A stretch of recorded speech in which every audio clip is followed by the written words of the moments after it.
Ya ini vokalis juga suaranya.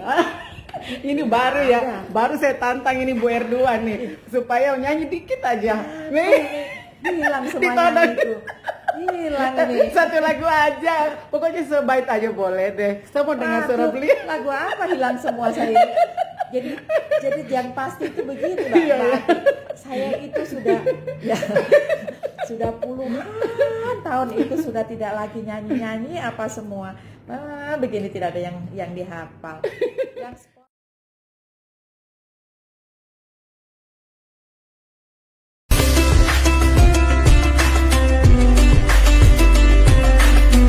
Alangkah baiknya sebelum nonton video ini di subscribe ya guys, karena subscribe itu gratis.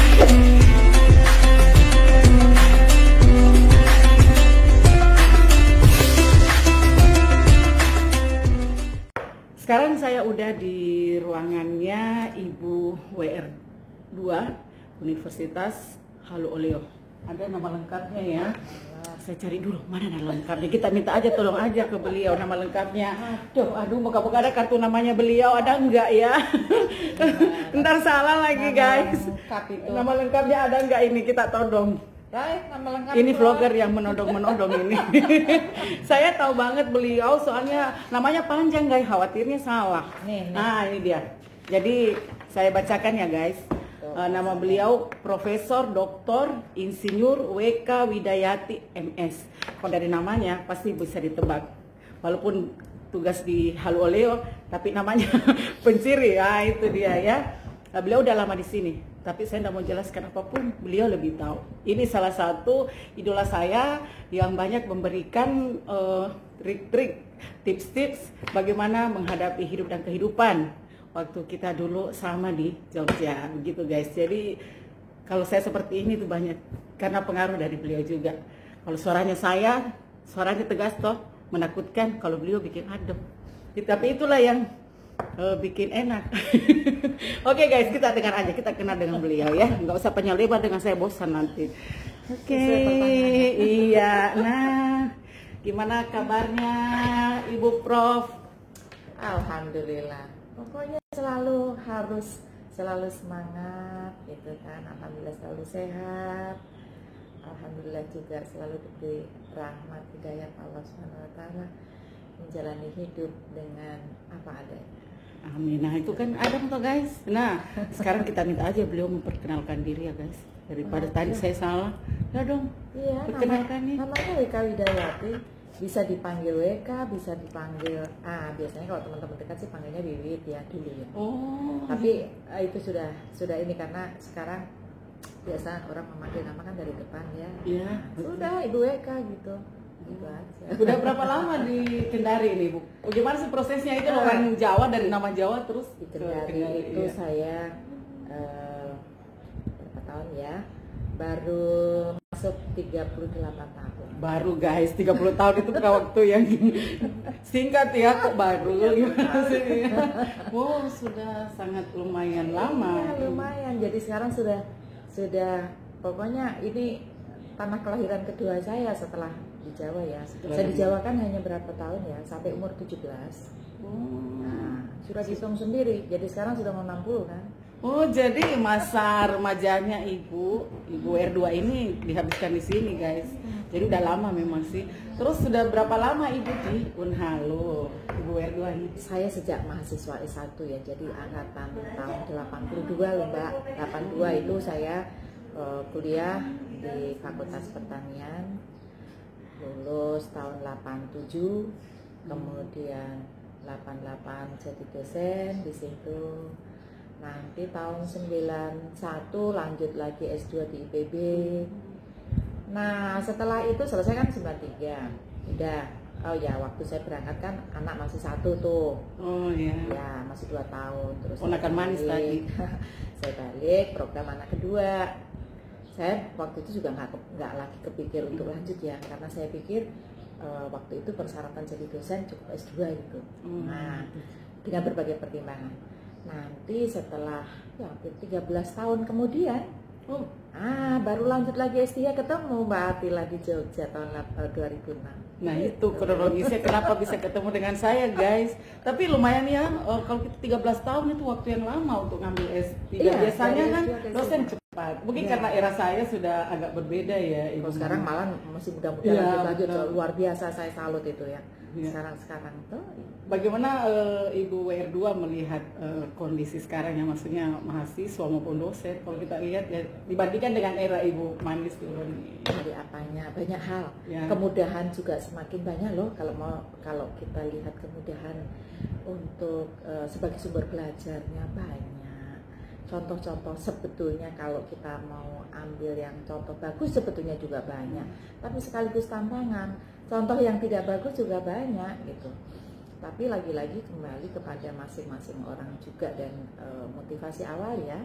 Kalau misalnya memang kita ingin maju, ingin mengisi hidup ini dengan baik gitu, pengaruh-pengaruh negatif itu sebetulnya bisa diminimalisir gitu loh, sehingga itu bisa memacu malah lebih bagus. Jadi sekarang pun mahasiswa juga banyak yang justru lebih bagus, lebih kreatif gitu ya. Saya melihat positifnya. Banyak yang maju, kreatif, muda-muda itu terus belajar terus gitu ya. Itu banyak.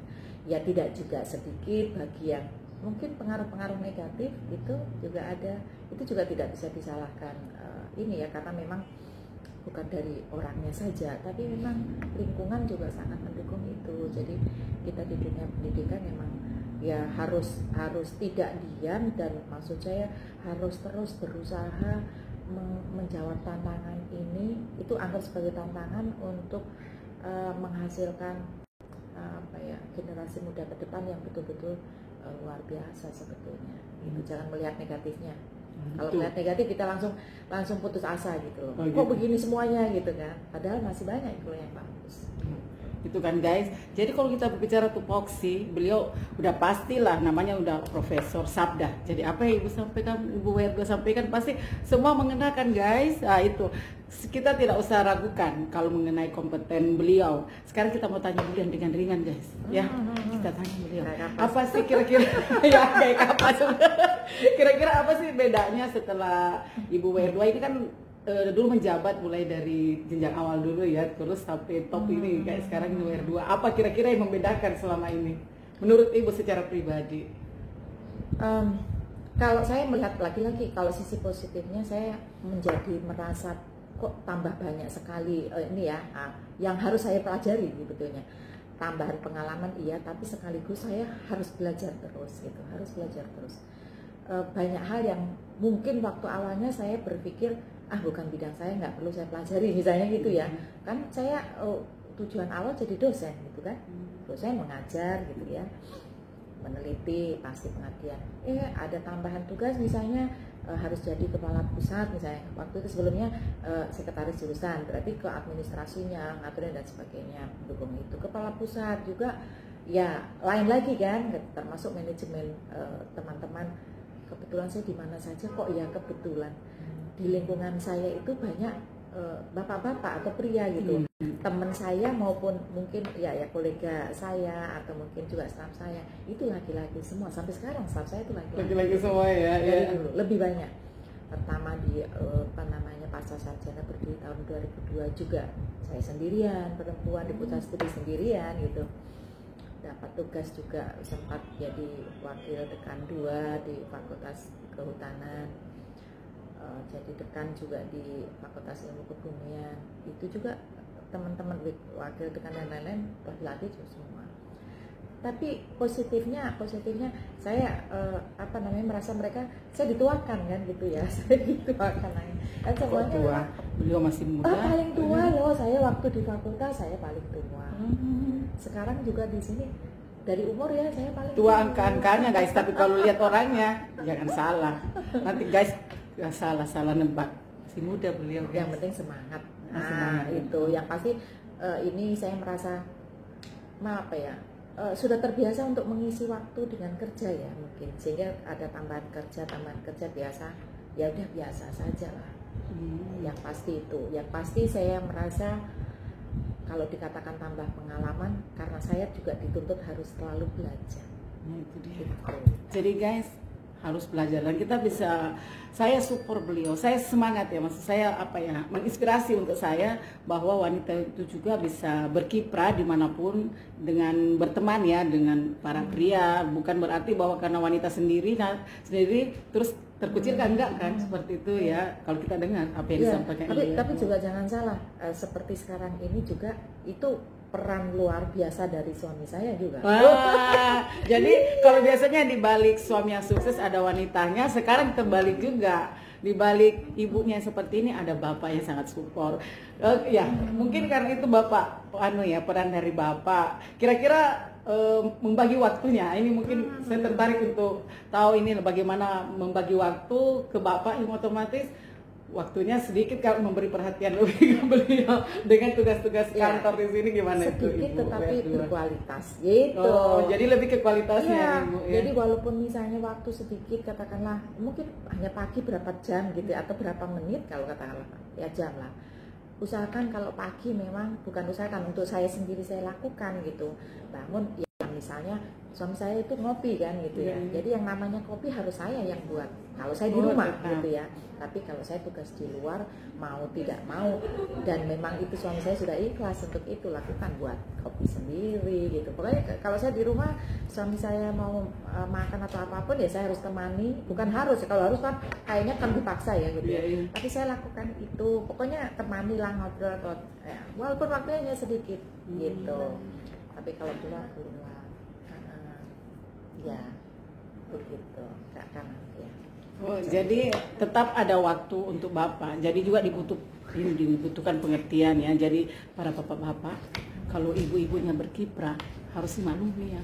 Jadi bukan karena kuantitas, tapi lebih kualitas. Itu kalau ibunya sibuk. Ya benar ya. Saling memahami. Saling memahami. Karena ya yang mati sampai saya berapa ini 31 tahun gitu kan. 31 tahun, alhamdulillah lumayan lama ya, luar biasa. Jadi dari segi karir oke, dari segi rumah tangga juga oke. Jadi memang pantas untuk menjadi panutan. Makanya saya memilih beliau untuk membagi tips and triknya sebagai seorang wanita yang saya idolakan. Sekarang begini coba Bu, yang Ibu rasakan nih waktu sekolah ya, kita tanya dulu masa-masa sekolah. Masa kuliah aja ya, di S1, S2, S3, apa sih misalnya yang terberat sih? Tantangan, mungkin masing-masing ada tantangannya sih, S1, S2, S3, dari tiga ini yang mana yang menurut Ibu Prof nih yang paling ini ya?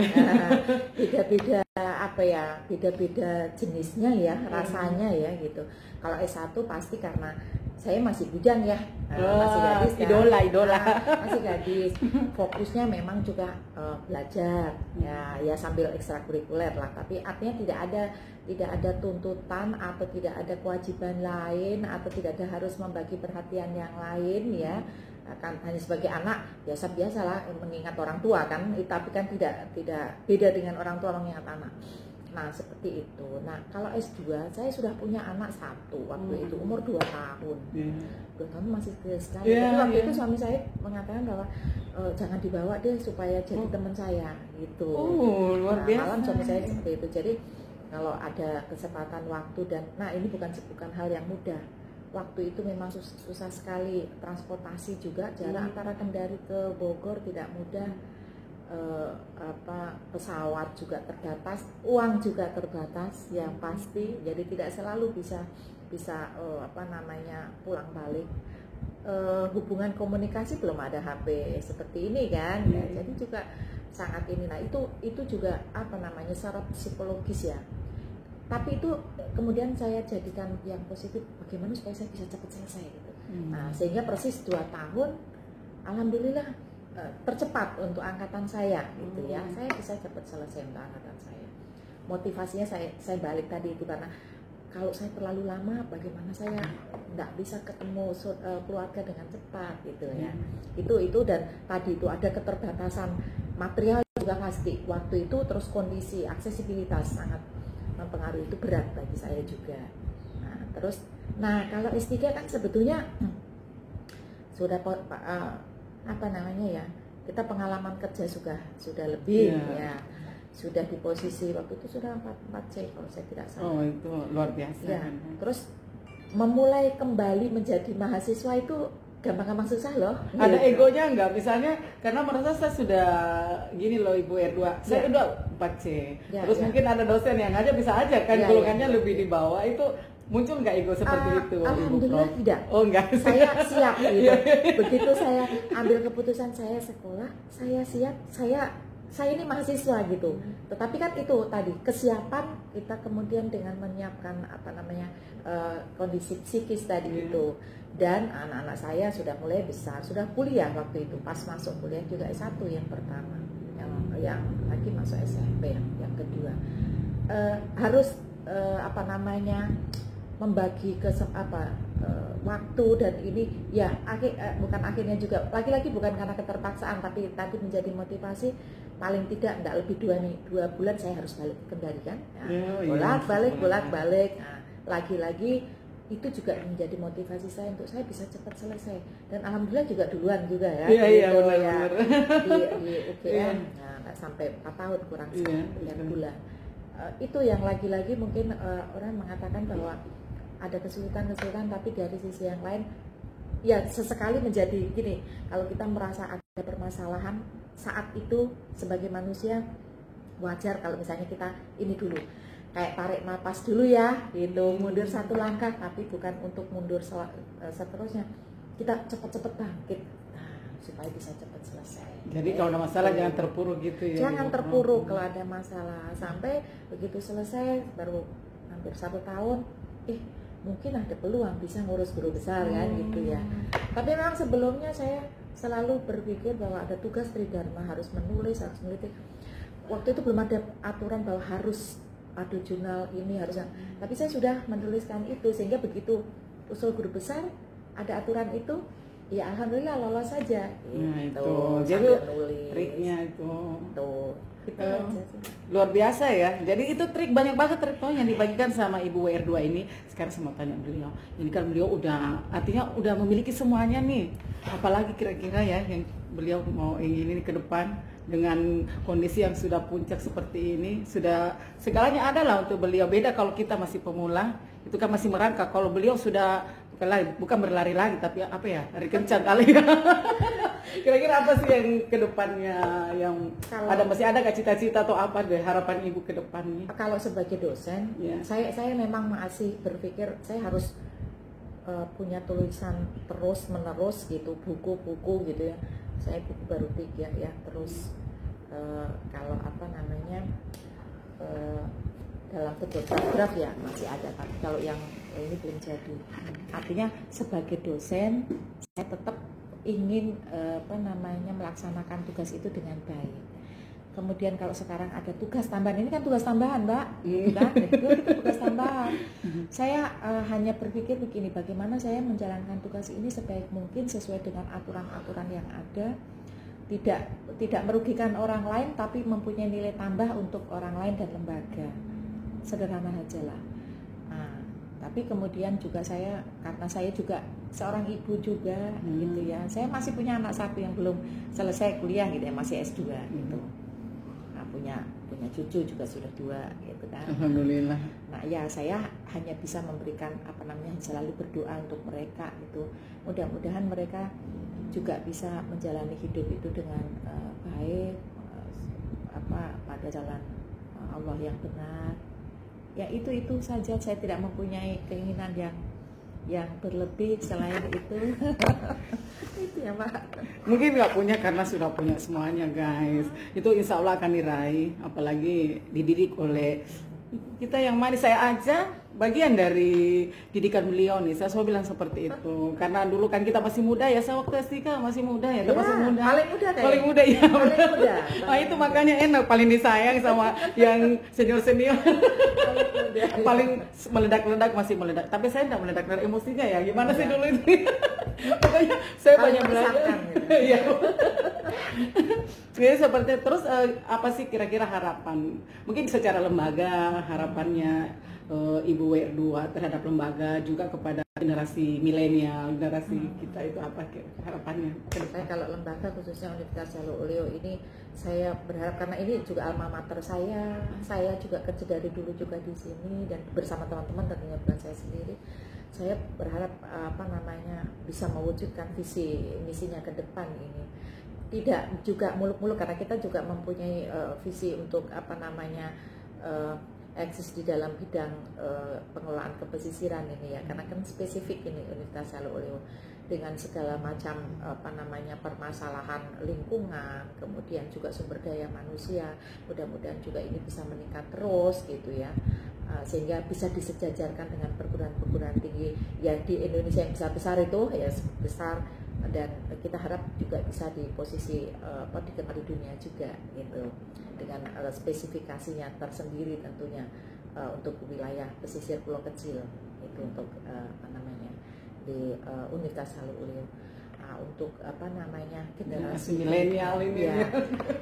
Lagi-lagi sekarang ini kita banyak banyak tantangan sebetulnya, yang sebetulnya bisa juga kemudian kita kelola menjadi motivasi ke depan. Jadi jangan terlalu mudah untuk mencerna sesuatu yang mungkin hanya sambil lewat gitu ya, atau mungkin sekedar dilihat sekilas, tapi coba dalami itu, pahami itu yang ada, menjadi stimuli di sekitar kita itu yang kira-kira kita bisa saring untuk yang positif untuk diri kita dan juga lingkungan kita ke depan gitu. Jangan terlalu mudah begitu ini bereaksi gitu loh. Oh iya. Nah, seperti itu. Coba seperti makanan lah, kalau kita memakan suatu makanan begitu, jangan langsung ditelan lah. Coba dikunyah dulu, kira-kira apakah itu semuanya bisa kita telan, atau kan mungkin yang kurang bagus mungkin mengganggu kita, ya nggak usah ditelan gitu loh. Kalau begitu semuanya ditelan saja semua, rusak dalam perut, kan begitu. Ya. Nah, ibaratnya seperti itu, Pak. Itu juga yang beliau selalu ingatkan dulu. Kalau kita bertanya gimana sih masalah ini, beliau menyampaikan seperti tadi itu, masalah makanan. Jadi tidak semua langsung ditelan. Jadi kita nikmati dulu, yang mana asinnya, yang mana manisnya gitu guys. Nah, terus tergantung kita ya kan, kadang-kadang kita senang yang manis, senang yang asin gitu kan. Kalau saya suka yang manis-manis. Nah, kebetulan berhadapan dengan Ibu WR2 ini yang sangat manis. Jadi yang bicara lebih manis lagi. Nah, sekarang sebelum kita tutup vlog ini, saya mau tahu nggak, beliau ini vokalis juga suaranya. Ini baru ya, baru saya tantang ini Bu R2 nih, supaya nyanyi dikit aja. Hilang semuanya itu. Hilang ini. Satu lagu aja, pokoknya sebait aja boleh deh. Saya mau dengar suara beliau. Lagu apa hilang semua saya ini? Jadi yang pasti itu begitu Mbak. Saya itu sudah puluhan tahun itu sudah tidak lagi nyanyi apa semua. Begini tidak ada yang dihafal. Yang spontan paling. Dia spontan dong. Saya mau dengar soalnya biar masuk di vlog saya ini. Aduh, lagu apa ya? Ini. Yang spontan tuh paling lagu keroncong. Boleh, ya? Memang suara beliau penyanyi keroncong ini. Kita dengarkan enak tuh. Berapa baan saja ya? Iya, selesai ya. Iya, Ibu Manis yang kita dengar. Aduh, ini betul-betul saya vlogernya ini nakal ya, nodong ibunya. Kita dengar dulu. Di bawah sinar bulan purnama, air laut berkilauan, berayun-ayun ombak mengalir di pantai Sendang Kurawan. Sudah. Aduh guys, saya betul-betul terlena. Aduh, suaranya Ibu WR2 luar biasa. Memang penyanyi keroncong, saya tahu beliau ya. Luar biasa nih, saya jempol beliau. Jadi memang paket komplit guys. Tapi saya juga luar biasa ini bisa ketemu sama Mbak Ati cantik sudah sekian tahun ya kan. 5 tahun. Nanti juga ketemunya sudah di Makassar lagi ya. Iya, amin. Luar biasa. Dan saya berharap saya ikut ini sekali. Saya kadang-kadang walaupun hanya sebentar saya lihat di di Facebook, di ini ngintip-ngintip gitu. Wah, alhamdulillah sudah sekarang tiap minggu ya. Iya, hampir kalau ada masalah transportasi di TV Makassar tidak salah ya. Jadi saya bilang, aduh, saya juga ikut gembira juga ini, alhamdulillah. Binaannya soalnya Selamat, salut, sukses selalu Adindaku. Makasih Ibu Prof Manis. Jadi saya juga sangat bangga kita diterima di Kendari. Ini pertama kali saya kesini. Alhamdulillah sambutannya luar biasa. Terima kasih banget Ibu WR Manisku. Moga saya tetap jadi adik untuk Ibu WR Manis nih dimanapun. Dan jangan pelit untuk bagi ilmu, bagi pengetahuan, bagi saran.